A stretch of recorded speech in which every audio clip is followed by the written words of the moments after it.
नमस्कार दोस्तों, स्वागत है आपका मेरा चैनल घीलू में। अगर आप नए हैं मेरे चैनल में तो सब्सक्राइब कर दीजिए। आज यहाँ पे मैं क्लास 12 का एक्सरसाइज 6.1 का क्वेश्चन नंबर 6 से चालू करने जा रहा हूँ। तो बिना वक्त गवाए चलिए देख लेते हैं।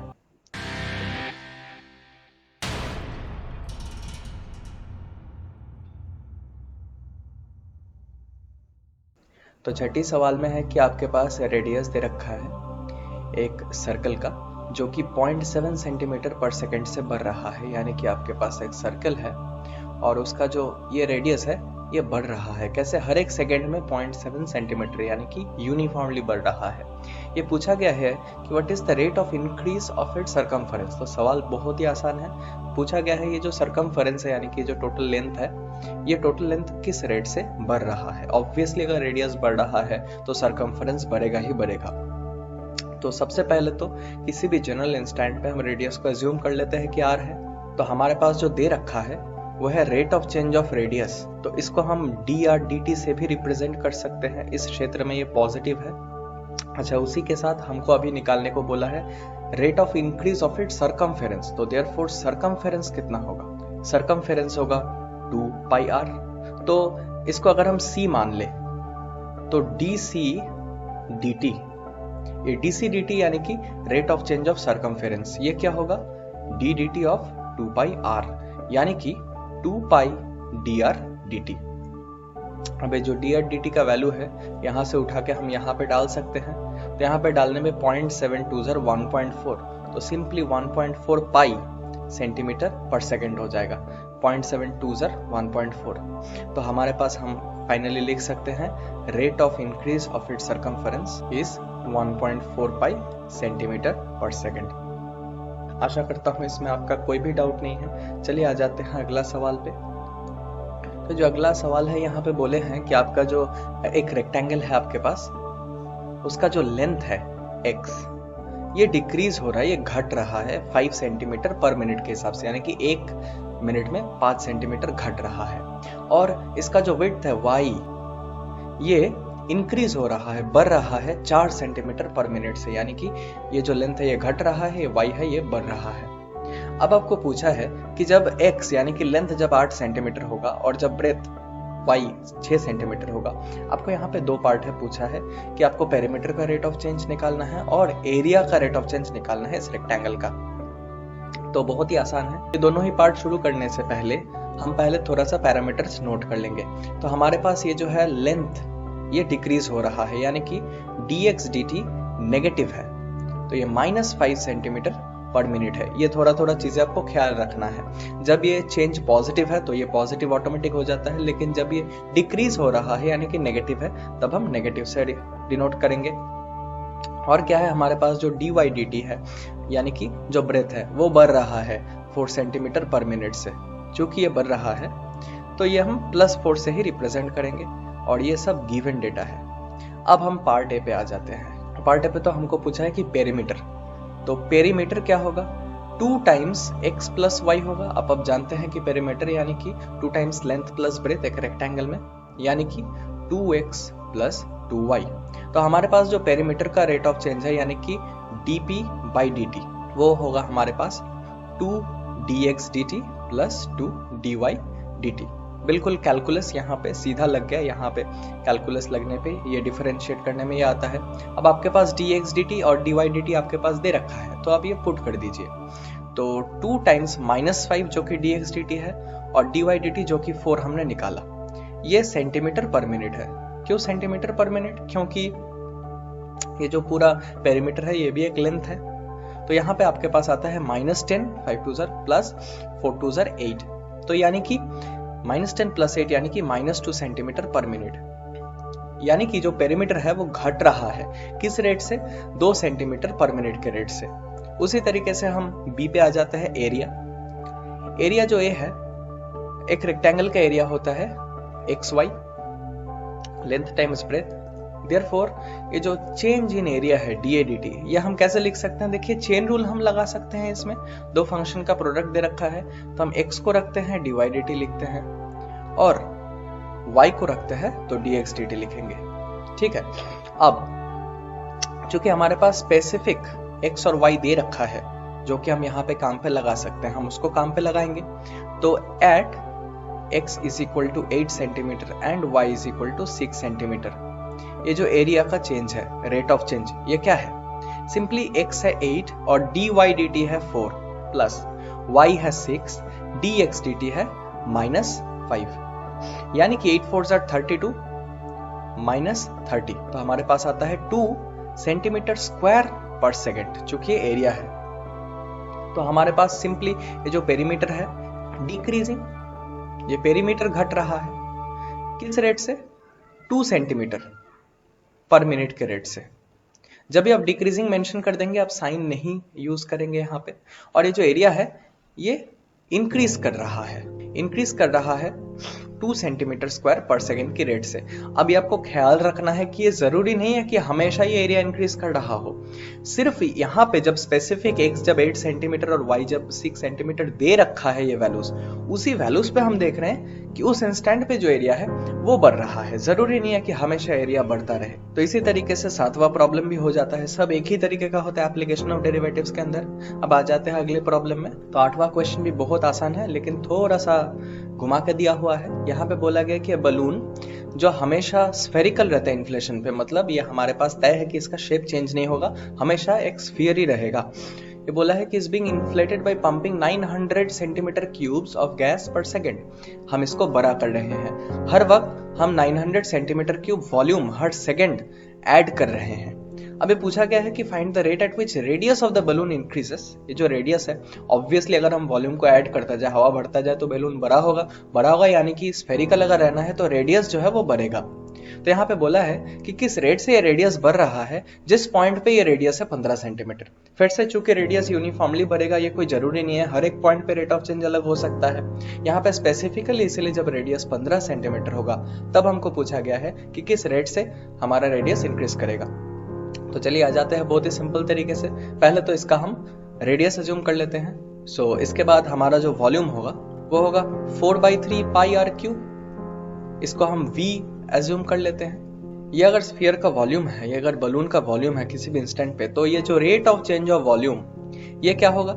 सिंपली dvdt, यानी कि 4/3 पाई और ये 3r² r क्यूब का डेरिवेटिव जो कि है 3r² dr dt chain rule से। तो यहाँ पे जो dvdt है ये है rate of change of volume, जो कि हमको दे रखा है कि ये 900 सेंटीमीटर क्यूब है। तो हम इसको फिर से रिप्लेस करेंगे 900 से, क्योंकि सबको सेंटीमीटर में है तो हमको कोई टेंशन लेने का जरूरत नहीं है। तो 3 आप यहाँ पे काट सकते हैं, तो 4 पाई r²। तो r² मतलब उसी इंस्टेंट पे क्या r है हमारे पास, उसी इंस्टेंट पे r 15 दे रखा है, जहां पे हमको ये dr dt निकालना है, यानी कि किस रेट से रेडियस बढ़ रहा है ये हमको निकालना है। तो यहाँ पे हमारे पास सिंपली आ जाता है, ये जो 15 स्क्वायर ये है 225, और ये जो 4 है 225 टाइम्स 4 करने पे 900 आता है। तो हमारे पास है 900 is equal to 900 pi dr dt। तो 900 कट जाता है, और हमारे पास जो dr dt आता है वो आता है 1/पाई सेंटीमीटर पर सेकेंड, यानी कि उस वक्त जबकि रेडियस 15 सेंटीमीटर है बलून का, तब जो rate of change of radius है वो 1/पाई सेंटीमीटर पर सेकेंड है। आप इसका कंक्लूजन में ये सेंटेंस भी लिख सकते हैं, कोई समस्या नहीं। बात जाते हैं अगले प्रॉब्लम में। तो 9th सवाल पे हमको ये बोला गया है कि बलून जो कि हमेशा स्फेरिकल रहता है, वंस अगेन ये बोलने के लिए कि शेप चेंज नहीं होता, इसका वेरिएबल रेडियस है, ऑब्वियसली वेरिएबल रेडियस होगा, तो ये साइज बड़ा और छोटा हो रहा है। तो यहाँ पे बोला है कि find the rate at which its volume is increasing with the radius when the latter is 10 centimetre, यानी कि ये जो रेडियस है ये जब 10 सेंटीमीटर है तब बोलो कि किस रेट से वॉल्यूम इंक्रीज हो रहा है। लेकिन यहाँ पे एक चीज जो ज्यादातर लोग स्किप कर जाएंगे वह कि वॉल्यूम का रेट जो है वो रेडियस के रेस्पेक्ट में कितना बढ़ रहा है वो पूछा है, यानी कि हमको dv/dr कितना है वो पूछा है। अब ये जब पता चल जाता है तब ये सवाल करना बहुत ही सिंपल हो जाता है। तो वंस अगेन, तो ये जो रेडियस है बलून का हमने 8 सेंटीमीटर मान लिया, तो volume v is equal to 4/3 pi r cube centimetre cube. अब therefore rate of change of volume जो कि है dv/dr, यहाँ पे चूंकि रेडियस के रेस्पेक्ट में है, यहाँ पे यह हमको इजीली मिल जाएगा, चूंकि 4/3 कांस्टेंट है।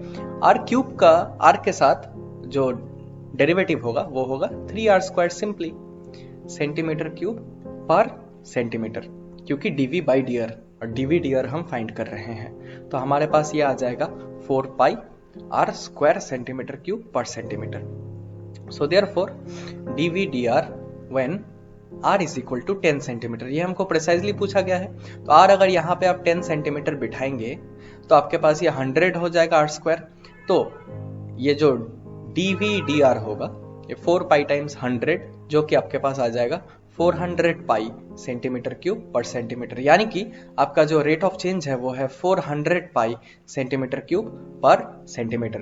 तो आशा करता हूँ आपको ये समझने में कोई भी समस्या नहीं है।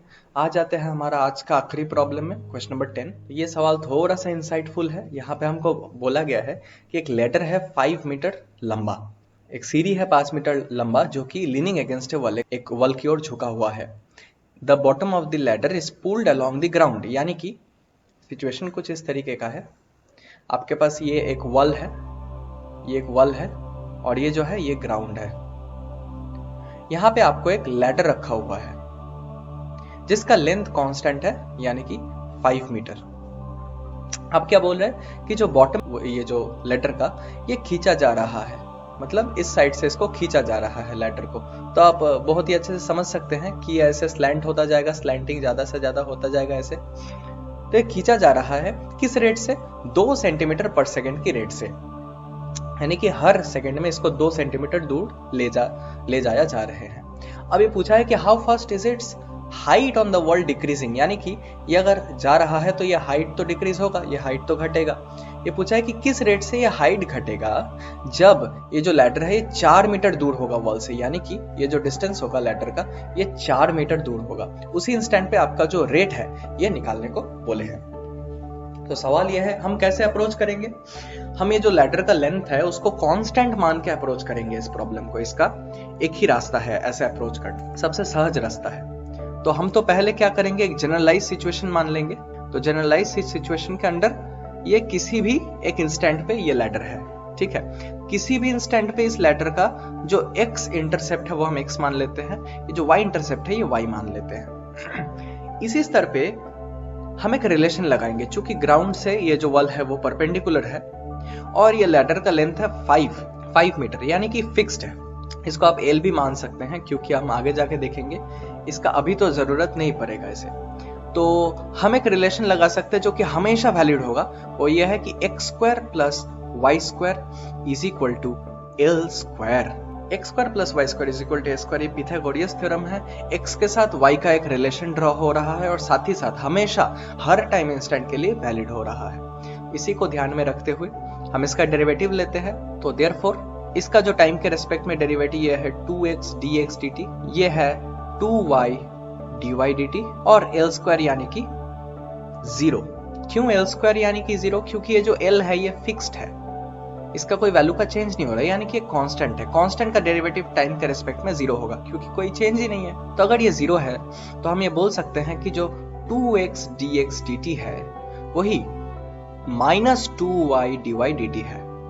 यहां से ये तो 2 कट जाता है। अब ये जो x है ये किसी भी इंस्टेंट पे ये जो लेंथ है इसको डिनोट करता है, ये जो y है ये किसी भी इंस्टेंट पे ये जो लेंथ है इसको डिनोट करता है। तो अब हमारे पास सब कुछ आ गया। देखिए ये जो x है जो हमको चाहिए ये आ गया, ये जो y है हमारे पास आ गया, ये जो dx dt है जिस रेट से खींचा जा रहा था इसको ये हमको ऑलरेडी दिया हुआ है और हमको पूछा है कि dy dt कितना होगा। तो ये बहुत ही आसान सा है। तो पहली बात तो हमको वैल्यूज पुट करना है। क्या बोले हैं कि जो x है ये 4 मीटर है, 4 मीटर की दूरी में था। ये जो dx dt है ये बोला है कि ये 2 सेंटीमीटर पर सेकंड है। तो चूंकि हम सब कुछ मीटर में लिख रहे हैं तो 2 सेंटीमीटर को हम 0.02 मीटर पर सेकंड में बदल लेंगे क्योंकि हर एक चीज यहाँ पे मीटर में हम करना चाहते हैं। अब सेंटीमीटर में करें तो भी कोई दिक्कत नहीं है, मेरा चॉइस यहाँ पे मीटर पर सेकंड में करना। और dx dt है 0.02। अब यहाँ पे आएगा -y। तो जब ये आपके पास एक ट्रायंगल है, आप ध्यान से देखिए, ये आपके पास बोला गया है 4, ये है आपके पास ये लेंथ 5, तो ये y कितना होगा? जैसी बात है ये 3 होगा क्योंकि एक पिथागोरियन ट्रायंगल है। देखिए आप सिंपली पिथागोरियन थ्योरम को लगा के आप ये जो हाइट है ये निकाल सकते हैं। जब ये जो लेंथ होगा ये 4 होगा तो इसी हिसाब से हमारे पास जो y आ जा रहा है ये 3 आ जा रहा है। बचा रहेगा dy by dt। या dy/dt, यही हमको पूछा है। चूंकि dy/dt जो है वो घट रहा है, ये जो आपके पास जो y है वो घट रहा है, तो ये जो rate of change of y वो नेगेटिव है, जो कि यहाँ से दिखाई भी दे रहा है। तो हमारे पास ये आ रहा है 0.08/3 माइनस ये है dy/dt। आप इसको अगर सेंटीमीटर में कन्वर्ट कर सकते हैं तो अभी आप कीजिए, कोई समस्या नहीं है। तो ये तो आ गया जो dy/dt, इसका जो यूनिट है ये मीटर पर सेकेंड है। अब इसको सेंटीमीटर पर सेकेंड में भी कर सकते हैं। कैसे? dy/dt is equal to -8/3 centimetre per second. Just 100 से मल्टीप्लाई कर देने से ये सेंटीमीटर पर सेकेंड में आ जाता है। आखिरी में मैं कर रहा हूं क्योंकि यहाँ पे जीरो का बहुत सारा लोचा आता। अगर आप पहले से ही सेंटीमीटर पर सेकंड में करना चाहते तो हो सकता था कि आपका कैलकुलेशन मिस्टेक्स हो। तो आशा करता हूं आपको ये प्रॉब्लम समझ में आया, ये प्रॉब्लम इंसाइटफुल है। अगर आपको समझ में नहीं आया तो आप प्लीज कमेंट करके मुझे बताइए, मैं रीच आउट करने का प्रयास करूंगा। आज के लिए बस इतना ही, मिलते हैं अगले लेक्चर में जहां पे मैं 6.1 होपफुली कंप्लीट कर दूंगा। अगर आप मेरे चैनल में नए हैं तो सब्सक्राइब कीजिए, अगर वीडियो अच्छा लगा तो लाइक कीजिए। शुक्रिया।